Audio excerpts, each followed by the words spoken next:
Hi, I'm Vesper Stemper, the author of A Cloud of Outrageous Blue, and I'm going to be reading some selections from the book for you today. Winter 1348, Chapter 1. Everyone in the canvas-covered cart is asleep. 4 other travelers nestle into the deep straw of the wagon bed. Strangers, all of us, except for a father and his son of maybe 9 or 10 years. The old monk there is a snorer, and it takes him the whole trip to get his bones comfortable.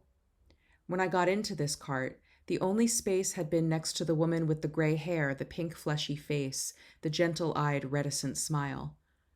She made as much room as she could, but someone's knee or elbow is always in my side, like the proverbial thorn. That's what Mam would have said.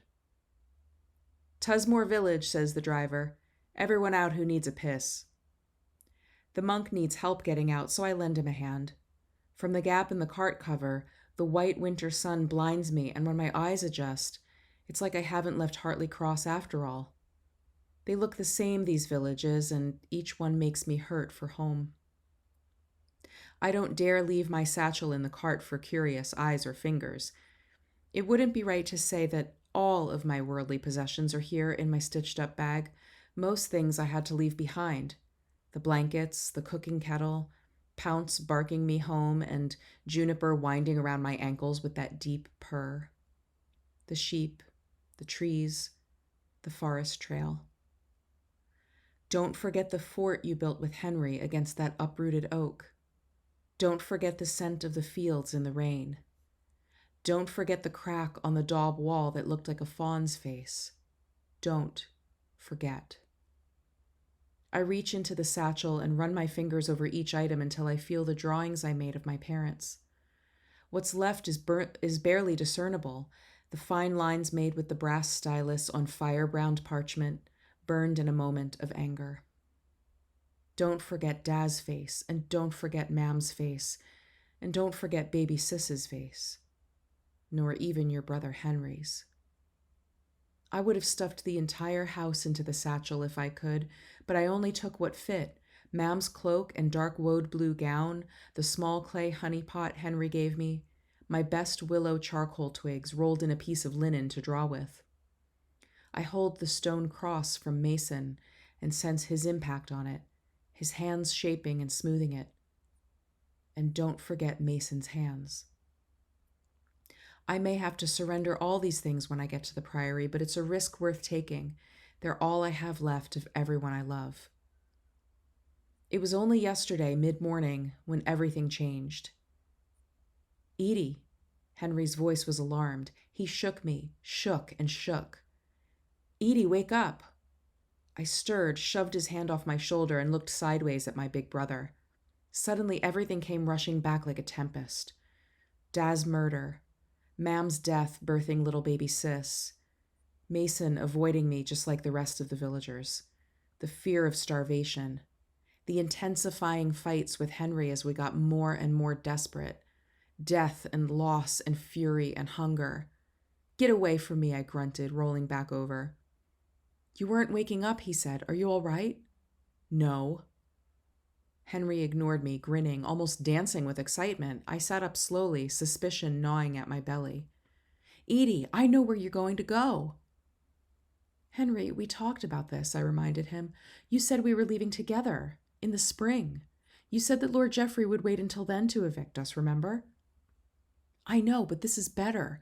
Brother Robert's got a prioress friend up north, and she said she'd take you in. Lord Geoffrey agreed. It's St. Christopher's Priory in Thornchester. It's all sorted. They normally only take noblewomen, but out of charity, they'll take you as a Conversa." A priory? The word felt like a fresh, icy slap to the side of my head.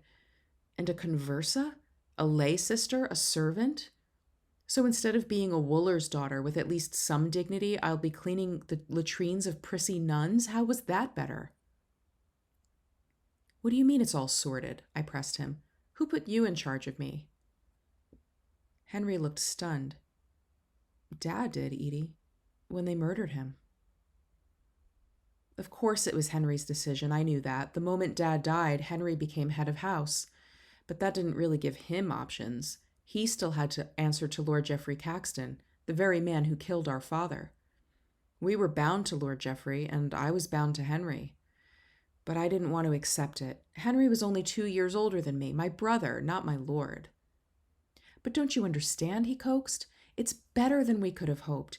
You and I would have been lucky to find a house half this size to let in some strange place, scraping by on someone else's land. We could have been beggars. I tried to be calm, but I just couldn't. This is it then, Henry?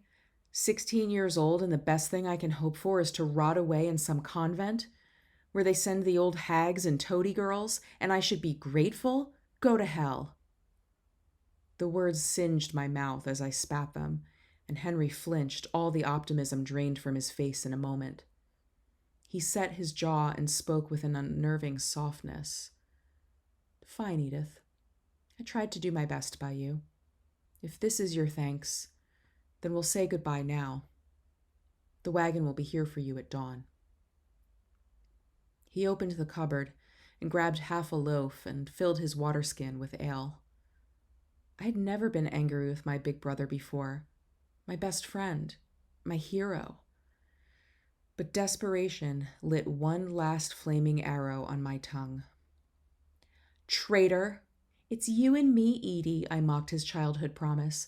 What a lie. You don't care about anyone but yourself. It's Henry, and to hell with little sister. Edith, round and red, might as well be left for dead. Henry turned and gave me a look I'd never seen. Something about the muscles in his face made him look much older than 18, like fate had cornered and caged him.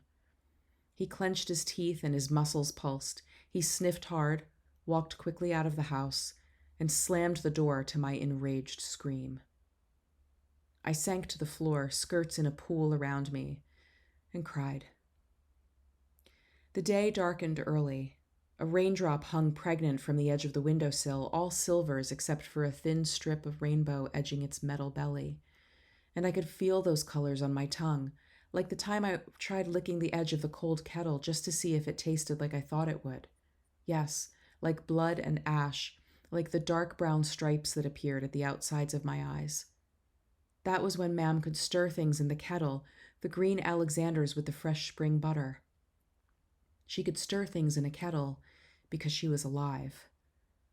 That was when Dow was alive too, and he would dip the hardest edges of the brown bread and sop up the iron-tinged butter, and it would drop in his beard and glisten there for a bit, until he'd grab the corner of Mam's apron and wipe his mouth proper, like a gentleman. But my father was no gentleman, much as Mam would have liked him to be. He was stout and red-bearded and loud and butter-drippy. With a belly like the raindrop, with a belly rivaling Mam's, carrying the child that would end her life. Nothing can be done about it now. Come spring, Lord Caxton will turn Henry out, and someone else will be living in that house where I was born. Someone else will make their pottage on our fire, rise their bread dough in our proofing pot. But before the next family moves in, they'll bring the priest to cleanse the house of the evil that once resided there, the scourge that caused a whole family to fail. Thanks for listening, and I hope you'll keep reading A Cloud of Outrageous Blue and enjoy it.